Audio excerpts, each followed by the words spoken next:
The coffee pot was half empty when the men in tailored suits kicked the diner doors open, guns already drawn. They expected the bleeding mob boss in the corner booth to die quietly. They didn't expect the fat waitress in the stained apron to pick up a Glock and shoot first. The neon sign in the window of the Starlight Diner had a short in the letter O. It buzzed. A low, electric wasp hum that had been driving Sadie slowly insane since her shift started at 10 o'clock. It was 3:14 a.m., the witching hour in the city, where the only people awake were the ones who were paid to be, or the ones who were up to no good. Sadie fell into the former category. She leaned heavily against the back counter, closing her eyes and shifting her weight off her left foot. Her heavy, rubber-soled work shoes offered zero support. Sadie was a big woman. She carried her weight in her broad hips, thick thighs, and a soft, rounded stomach that the cheap polyester of her uniform stubbornly clung to. She knew exactly how much space she took up in the world, mostly because the world never stopped reminding her. The narrow aisle behind the diner's counter forced her to turn sideways to let the line cook pass. The apron strings cut tight into her waist, the knot a solid pressure against her spine. She was exhausted. A bone-deep, cynical exhaustion that settled into her joints after 8 years of slinging bad coffee to drunks and insomniacs. The bell above the door chimed. Sadie didn't open her eyes immediately. She took a breath that tasted like burnt grease and old bleach, then opened them, pasting on a look of mild, professional apathy. The man who walked in didn't belong in the Starlight Diner. He wore a dark charcoal overcoat over a tailored suit. Even under the harsh, unforgiving fluorescent lights, the wool looked expensive. But he wasn't walking with the arrogant stride of a Wall Street trader who had taken a wrong turn. He was leaning heavily to his right. His left arm was pressed tight against his ribs. He didn't look around.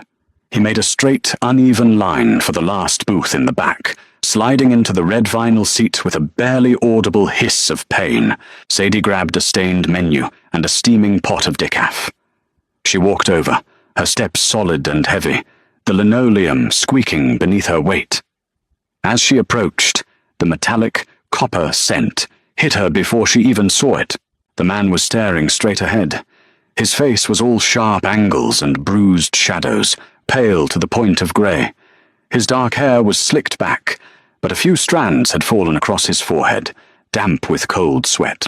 Underneath his left hand, dark crimson was slowly seeping into the expensive wool of his coat, threatening to drip onto the cracked vinyl seat. Sadie stopped at the edge of the table. She looked at him. He looked up at her. His eyes were dark, flat, and remarkably calm for a man who was actively leaking life onto her clean floor. "Menu?" Sadie asked, her voice dry. "Coffee," he rasped. His voice was gravel, catching in his throat. "Black, please." Sadie didn't scream. She didn't panic. Panic was for people who had the luxury of someone else swooping in to save them. Sadie just felt a deep, irritating surge of annoyance. "You're bleeding on the upholstery, buddy," she said, pouring the dark liquid into a thick ceramic mug. "I have to scrub that with bleach if it stains." The man blinked. He looked down at his side, then back up at her, a flicker of genuine surprise breaking through the mask of pain. Most people ran when they saw a man bleeding out from a gunshot wound in the middle of the night. "My apologies," he said softly. He reached into his right pocket with agonizing slowness. He pulled out a leather money clip and tossed a crumpled $100 bill onto the table. "For the cleaning fee," Sadie looked at the bill. Then she looked at his face. "Coffee is $2.50. I don't have change for $100. Keep it." "I'm not a bank, and I'm not a hospital," Sadie said, resting the heavy coffee pot on the table. "Do I need to call an ambulance? Or the cops?" "Neither." His jaw tightened as a fresh wave of pain hit him. "Just the coffee, and maybe some ice, if you have it." Sadie stared at him for a long, quiet moment. He wasn't a random mugging victim. You didn't wear a $3,000 suit and bleed out in a diner without being wrapped up in something deep and ugly. She knew the neighborhood. She knew the kind of ghosts that haunted the streets after 2 a.m. "Don't die in the booth," she said finally. "The paperwork is a nightmare." She turned and walked her heavy, rolling gait back behind the counter. She scooped crushed ice into a clean dish towel, twisted it tight, and walked back to the booth. She dropped the makeshift ice pack onto the table. "Press that against it," she ordered. He took the towel, his large calloused hand brushing her knuckles. His skin was freezing. "Thank you. I'm Victor. Sadie." She grabbed the empty sugar caddies from the next table. "Drink your coffee, Victor." "Then you're leaving? I don't want any trouble in my diner." "Neither do I, Sadie," Victor breathed, pressing the ice to his side and closing his eyes. "Neither do I." 30 minutes passed. The diner remained completely empty, save for the hum of the broken neon sign and the heavy rhythmic thud of Sadie's shoes as she wiped down the pie case. Victor hadn't moved. He sat perfectly still in the back booth, his head resting against the glass of the window, eyes half open, watching the street. The coffee in front of him had stopped steaming. Sadie was just thinking about telling him to leave when the atmosphere in the room shifted. It wasn't a sound at first. It was a pressure drop. The hairs on her forearms stood up. A black SUV pulled up onto the curb outside, the headlights cutting through the diner's blinds and throwing long, violent shadows across the checkered floor. The engine cut out. Victor sat up. The sudden movement made him wince, but the lethargy was gone. His eyes were suddenly sharp, calculating, terrified animal focus. He reached into the right side of his coat, pulling a heavy, matte black handgun from a shoulder holster. His hand was shaking badly. Blood loss. Sadie froze behind the counter, a damp rag clutched in her hand. "Hey," she warned, her voice dropping to a harsh whisper. "No guns in here." Victor didn't look at her. "Get down, Sadie, now!" The diner doors didn't chime. They crashed open, the glass rattling violently in the frames. 4 men walked in. They moved with a terrifying synchronization. No shouting, no wild swinging. They fanned out across the diner, silencing the room with their presence.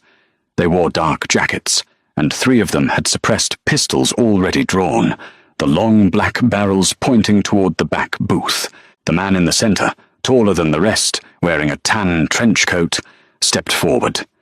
He had a scarred chin and dead, pale eyes.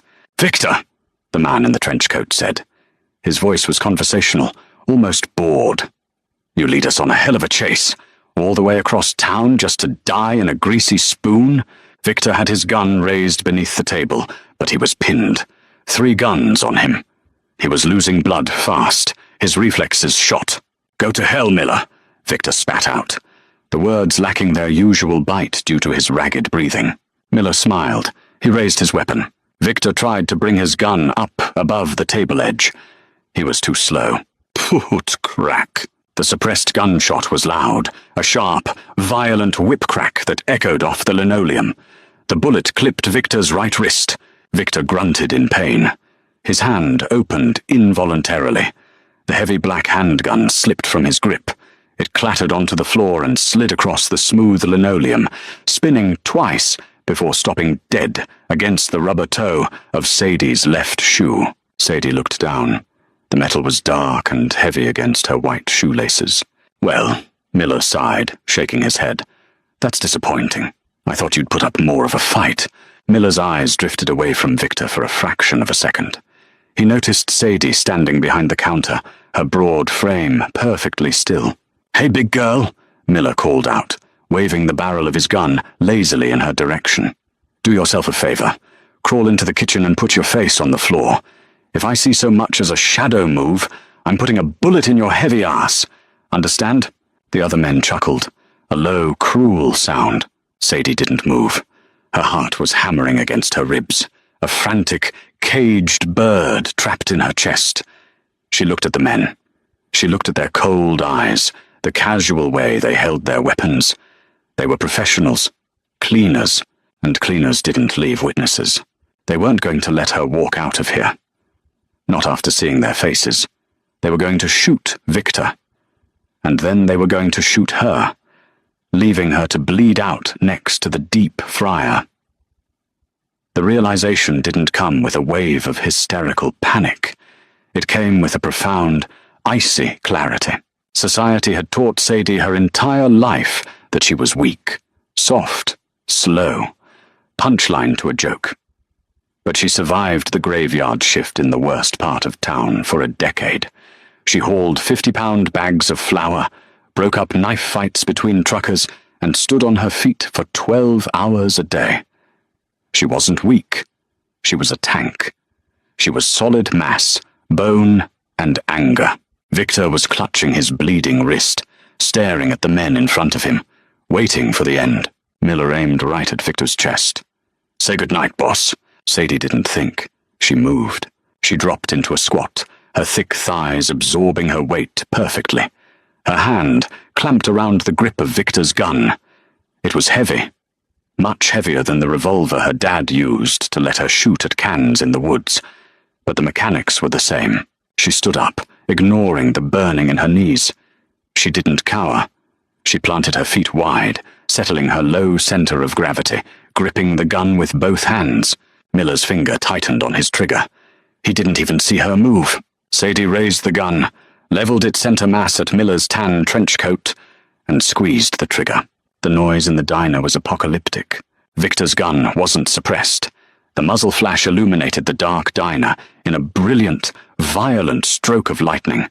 The recoil slammed back into Sadie's palms, traveling up her wrists, but her heavy frame absorbed it like a shock absorber. She barely swayed. The bullet struck Miller square in the chest. The force of the hollow point lifted him entirely off his feet, throwing him backward into the front pastry display. The glass shattered outward in a spectacular explosion of crumbs and jagged shards. Time stopped.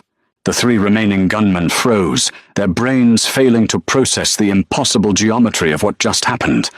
The bleeding mob boss hadn't shot their leader. The fat waitress behind the counter, holding a smoking gun with a terrifyingly steady grip, had. Sadie didn't wait for them to figure it out.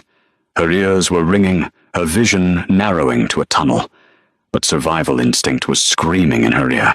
She racked the slide, something she had seen in movies, hoping to God she did it right, and swung the heavy barrel toward the second man.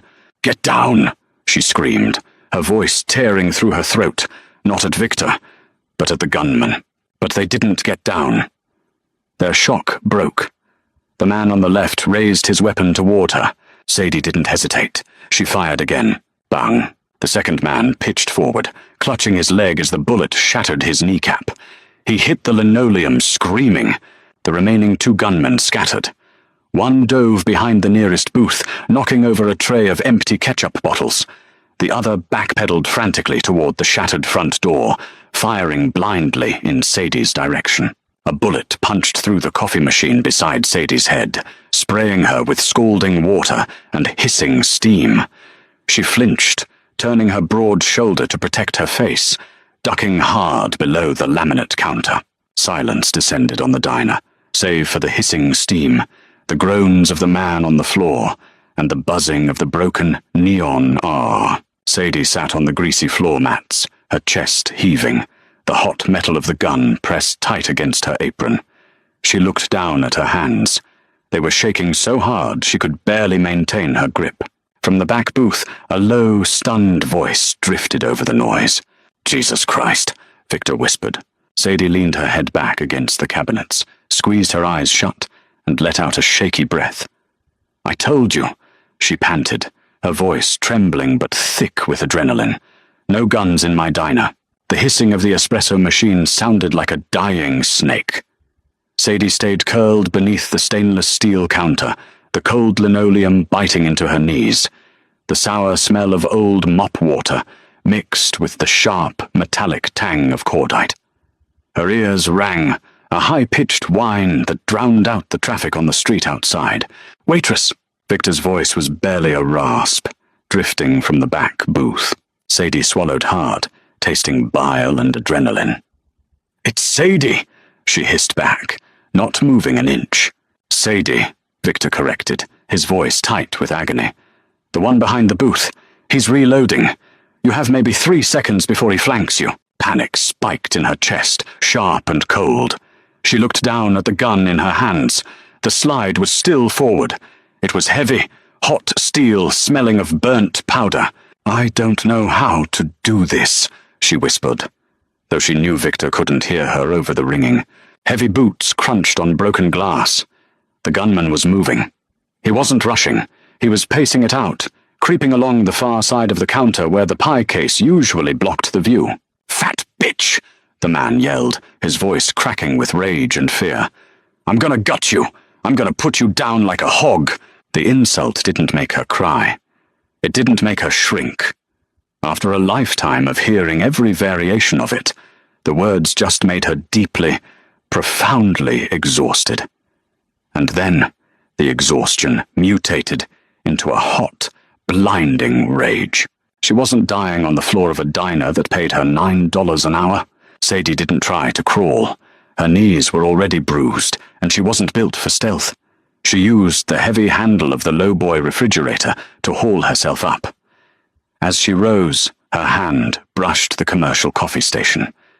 Sitting on the burner, piping hot and untouched, was a full-glass carafe of the diner's darkest roast. Footsteps squeaked on the grease-stained floor right at the edge of the counter. Sadie dropped the gun onto the cutting board. With both hands, she grabbed the handle of the boiling carafe. The gunman rounded the corner, his suppressed pistol raised. His eyes were wide, expecting to find her cowering on the floor. Instead, he found a woman who stood 5'10", solidly built, blocking the narrow aisle like a brick wall. He hesitated for a fraction of a second, adjusting his aim upward. Sadie swung the carafe. She didn't throw the liquid. She drove the thick glass bottom directly into his face with the heavy, unyielding momentum of her entire upper body. The impact was a sickening crunch of cartilage and shattering glass. A gallon of 200-degree coffee washed over the man's face, neck, and chest. He shrieked, a raw, high-pitched wail of pure agony. His hands flew to his scalded eyes, dropping his weapon. He stumbled backward, his boots slipping on the slick mixture of fresh coffee and blood. Sadie didn't pause to watch him fall. She snatched Victor's heavy gun off the cutting board, gripped it with both hands, leveled it at the man's chest as he flailed, and pulled the trigger. The recoil shoved her back, but her wide stance absorbed it. The bullet caught him in the shoulder, spinning him violently before he crashed into the swinging kitchen doors and crumpled to the floor, motionless. Silence slammed back into the room. Sadie kept the gun raised, her chest heaving. Sweat poured down the sides of her face, cutting tracks through the dusting of powdered sugar and grit on her cheeks. She turned her head slowly, checking the front door. The fourth man, the one who had backpedaled out the door, was gone. Through the shattered front windows, Sadie watched the tail lights of the black SUV tear away from the curb, burning rubber as it ran a red light and vanished into the city grid. She lowered the gun. Her arms felt like they were made of lead. She stood alone in the wreckage of the Starlight Diner. The pastry case was obliterated, cherry pie filling mingling with Miller's blood on the checkered tiles. The second gunman was unconscious in a pool of his own making near the jukebox. The third lay wedged in the kitchen doors. Sadie let out a long, shuddering breath. She felt the sudden, terrifying urge to laugh. She clamped a hand over her mouth, biting her lip until she tasted copper, forcing the hysteria back down into the dark place where she kept everything else. She stepped over the shattered glass, her heavy rubber soles gripping the floor perfectly, and walked back to the corner booth. Victor was slouched sideways against the vinyl, his eyes closed. The makeshift towel she had given him was soaked completely through, a heavy mass of dark red. Sadie dropped the gun onto the laminate table. It landed with a heavy, final clunk. Victor's eyes fluttered open. He looked at the gun, then slowly dragged his gaze up to her face. He took in her stained apron, the smear of soot on her cheek, the steady, unblinking way she looked back at him. "They're gone," Sadie said. Her voice was flat, emotionless. 3 down, 1 ran. Victor coughed, a wet sound that rattled in his chest. You didn't dump the magazine." "I don't even know what that means," Sadie said, sliding into the booth opposite him. She reached across the table, grabbed the bloody towel, and pressed it hard against his side. Victor grunted, his jaw clenching, but he didn't pull away. "It means you didn't run out of bullets." He swallowed hard. "Where did you learn to shoot?" "I didn't. I just pointed it at the guys who were trying to kill me." She pressed harder, leaning her weight into her palms. "You need a hospital, Victor. You're grey. No hospitals," he breathed, his head lolling against the glass. "Cops ask questions. Miller was a problem. Now he's not. But the police won't see it that way." "I just shot 3 men," Sadie said, the reality of it finally starting to seep into her bones. Her hands began to shake again, trembling against his side. "I killed a man in my diner." Victor reached out with his good hand, his fingers, cold and smeared with his own blood, wrapped around her thick wrist. His grip was surprisingly strong. "Look at me, Sadie." She looked up. "You didn't kill a man," Victor said, his dark eyes locking onto hers with absolute, terrifying sincerity. "You killed a rabid dog that kicked down your door. You defended your territory." He let out a breathless, pained chuckle. "You stood your ground. Most men I know would have pissed themselves and died under that counter." "You planted your feet." Sadie looked away, her throat tight. "I'm just big. It's hard to miss me." "Being heavy didn't pull the trigger," Victor said softly. "You did. You're a tank, Sadie. Don't ever let anyone tell you otherwise." For the first time in years, someone was acknowledging her size, not as a punchline, not as a moral failing, but as a fact. A tactical advantage. She had anchored herself to the earth when the world exploded, and she had survived. Headlights swept across the diner. Sadie tensed, grabbing for the gun on the table, but Victor weakly pushed her hand down. "Mine," he whispered. 2 sleek black town cars pulled up to the curb. 4 men got out. They didn't wear trench coats. They wore dark suits, moving with quiet, urgent efficiency. 2 of them jogged into the diner, their eyes scanning the carnage, stepping over Miller's body without a second glance. They reached the booth. "Mr. Vance," the older of the 2 men said, his eyes briefly flickering to Sadie with concealed shock. "We need to move." "Yeah," Victor rasped. He looked at Sadie. "Let go." Sadie pulled her hands back. They were covered in his blood. The men hauled Victor up, supporting his weight between them. He groaned, his face twisting in pain, but he stayed upright. They started to walk him toward the door. "Wait," Victor said, stopping them. He reached into the inside pocket of his ruined overcoat with his good hand.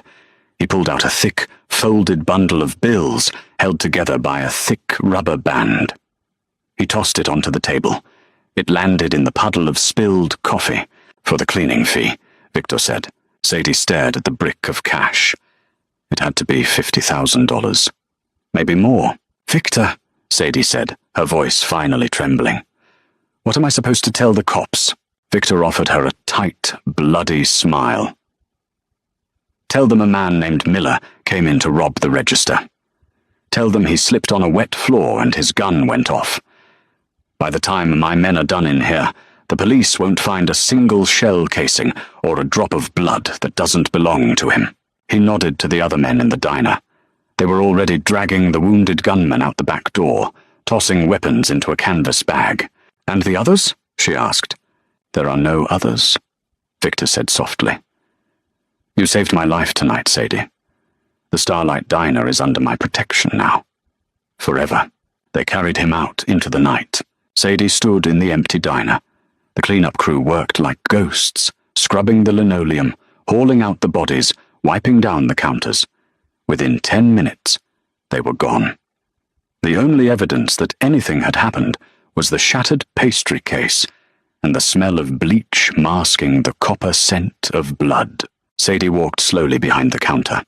She turned on the cold water in the industrial sink and stuck her hands under the stream, watching the dark red wash down the stainless steel drain. Above her head, the neon sign in the window buzzed.